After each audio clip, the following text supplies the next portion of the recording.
Harvard और Oxford जैसी सारी यूनिवर्सिटियां इसलिए फेल हैं क्योंकि वहां विद्यार्थी परिषद नहीं है। ये दावा है मुख्यमंत्री डॉक्टर मोहन यादव का। उन्होंने यह भी दावा किया कि 18 वर्ष में वोट डालने का अधिकार अखिल भारतीय विद्यार्थी परिषद ने ही दिलाया। मध्य प्रदेश के मुख्यमंत्री डॉक्टर मोहन यादव ने गुरुवार को गुना में शुरू हुए अखिल भारतीय विद्यार्थी परिषद के 57वें अधिवेशन का शुभारंभ किया। एबीवीपी के पूर्व कार्यकर्ता डॉक्टर मोहन यादव ने अधिवेशन का शुभारंभ करने के अनुभव को रोमांचक और आनंदमयी बताया। उन्होंने भारत के बाहर दुनिया के बड़े बड़े विश्वविद्यालयों में एबीवीपी की कमी खलने की बात करते हुए कहा कि हार्वर्ड और ऑक्सफोर्ड में विद्यार्थी परिषद नहीं है, इसलिए ये सब फेल हैं। सीएम ने अपनी बात को आगे बढ़ाते हुए कहा कि किताबों में विद्या हो सकती है, लेकिन विद्या को चिंतन मनन करने के लिए व्यवहारिक दुनिया में उसका अनुभव बहुत ज़रूरी है। तब तक छात्र शक्ति का सही मूल्यांकन नहीं कर सकते। उन्होंने आज़ादी के बाद अखिल भारतीय विद्यार्थी परिषद की नींव रखने की घटना का जिक्र करते हुए कहा कि जिस तरह तत्कालीन सरकार दमनात्मक व्यवहार कर रही थी, उसे देखते हुए इस छात्र संगठन की ज़रूरत थी। विद्यार्थी परिषद का जन्म होना नव कृष्ण के जन्म की घटना के बराबर बताया। मुख्यमंत्री ने कहा कि विद्यार्थी परिषद सच्चा देशभक्त नागरिक बनना सिखाता है। विद्यार्थी परिषद का मकसद ही उत्तम नागरिक बनाकर क्षेत्र नागरिकता धारण कराना है। व्यवहारिक ज्ञान अर्जित करते करते विद्यार्थी देश और प्रदेश के साथ विश्व का जवाबदेह नागरिक बने, इस भावना के साथ विद्यार्थी परिषद काम करती है। डॉक्टर मोहन यादव के अनुसार छात्र शक्ति में ही राष्ट्र शक्ति छिपी है। इसे विद्यार्थी परिषद दिशा देने का काम कर रहा है। जब लोकतंत्र का गला घोंटा जा रहा था, उस समय एक आंदोलन गुजरात से शुरू होकर बिहार तक बढ़ा और वहां से जयप्रकाश के नेतृत्व में देश भर में फैला। तब भी विद्यार्थी परिषद की भूमिका खास थी। उन्होंने दावा किया कि 18 वर्ष की आयु में वोट डालने का अधिकार विद्यार्थी परिषद की वजह से ही मिला है। मुख्यमंत्री डॉक्टर मोहन यादव गुरुवार सुबह तकरीबन 11 बजे गुना हवाई पट्टी पहुंचे, जहां उनका भाजपा के स्थानीय नेताओं ने स्वागत किया।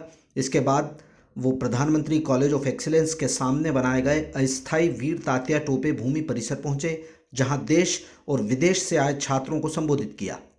उनके साथ अखिल भारतीय विद्यार्थी परिषद के राष्ट्रीय संगठन मंत्री आशीष चौहान भी मौजूद थे। मुख्यमंत्री ने मध्य प्रदेश के कॉलेजों में रोजगारोन्मुखी शिक्षा देने की बात भी कही। उन्होंने कहा कि प्रदेश की सरकार युवा पीढ़ी को रोजगार मांगने वाला नहीं बल्कि रोजगार देने वाला बनाएगी। इस दिशा में काम किया जा रहा है। नई योजनाओं को और स्टार्टअप में सरकार मदद करेगी। एबीवीपी अधिवेशन के मंच से मुख्यमंत्री ने बताया कि गुना सहित खरगोन और सागर को 3 नए विश्वविद्यालय की सौगात दी गई है। उन्हें वीर तात्या टोपे विश्वविद्यालय नाम दिया गया है। ये उन शहीदों के लिए श्रद्धांजलि है जो अंग्रेजों और सत्ता के दमन के सामने दबे नहीं। सीएम ने तात्या टोपे सहित टंट्या मामा, रानी अवंतीबाई के बलिदान को भी याद किया। उन्होंने गुना में शुरू हुए विश्वविद्यालय में कृषि संकाय, पैरामेडिकल और नर्सिंग पाठ्यक्रम शुरू करने की भी घोषणा की। सीएम ने बताया कि छात्र नर्सिंग पाठ्यक्रम पढ़ेंगे और पास के ही अस्पतालों में ट्रेनिंग लेंगे। इससे रोजगार बढ़ेगा। विद्यार्थियों के हाथों में हुनर होना चाहिए। सपनों को सार्थक करने के लिए सरकार काम कर रही है।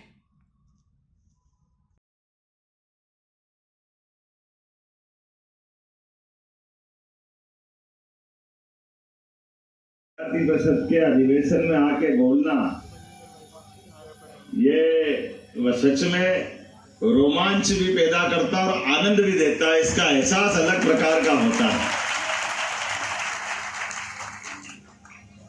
ऐसा आनंद आता है कि आपके बीच बाकी सब छोड़ो, यही बैठ के सुनते रहो, यही आनंद लेते रहो।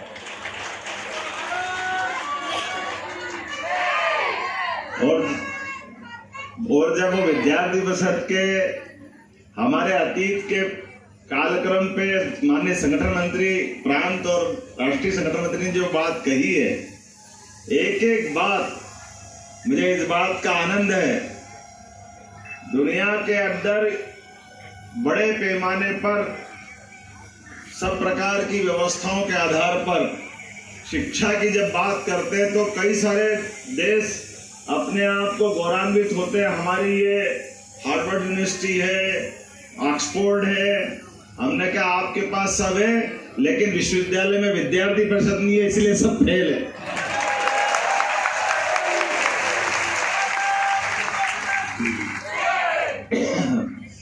किताबों में अगर सब कुछ होता तो फिर बचता क्या है? किताबों में अपनी विद्या हो सकती है। विद्या को चिंतन मनन करने के लिए व्यवहारिक दुनिया में जब तक उसका अनुभव नहीं कराते हैं तब तक आप छात्र शक्ति की सही अर्थ में उसकी भूमिका के बारे में मूल्यांकन नहीं कर सकते। और उसके प्रमाण भी कदम कदम पे दिखाई दिए।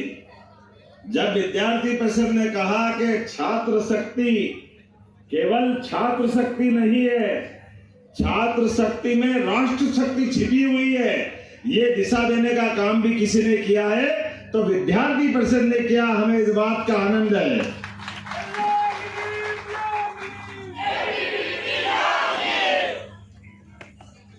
विद्यार्थी परिषद के माध्यम से काल के प्रभाव में हमारे लोकतंत्र के लिए, जब लोकतंत्र का गला घोटा जा रहा था तो गुजरात से आंदोलन खड़ा होता है, जो बिहार तक जाकर के जयप्रकाश नारायण का परिवर्तन, सिंहासन खाली करो कि जनता आती है, इसका अगर कोई रीढ़ की हड्डी था तो विद्यार्थी परिषद की भूमिका थी। मुझे इस बात का गर्व है। आसपास के देशों को देखो जो हमारी आजादी के साथ आजाद हुए, वहां लोकतंत्र के आते पते नहीं है। आज भारत में लोकतंत्र अगर जिंदा है तो उसमें बड़ी भूमिका विद्यार्थी परिषद की है। हमें इस बात का आनंद है। राष्ट्रीय राजनीति की बात करते हुए केवल एक नहीं, कितने प्रकार के आयाम। आपने कहा कि हमारी आयु सीमा में परिवर्तन होना चाहिए और ये विद्यार्थी परिषद ही थी जिसने 18 वर्ष के मताधिकार का आग्रह को सरकार को मानने पे मजबूर किया। मुझे इस बात का भी आनंद है। हम अपना वोट देने जाते हैं और वोट दे करके अपनी सरकार चुनते हैं, लेकिन ये अगर अधिकार किसी ने दिलाया तो विद्यार्थी परिषद के माध्यम से दिया गया। हमारे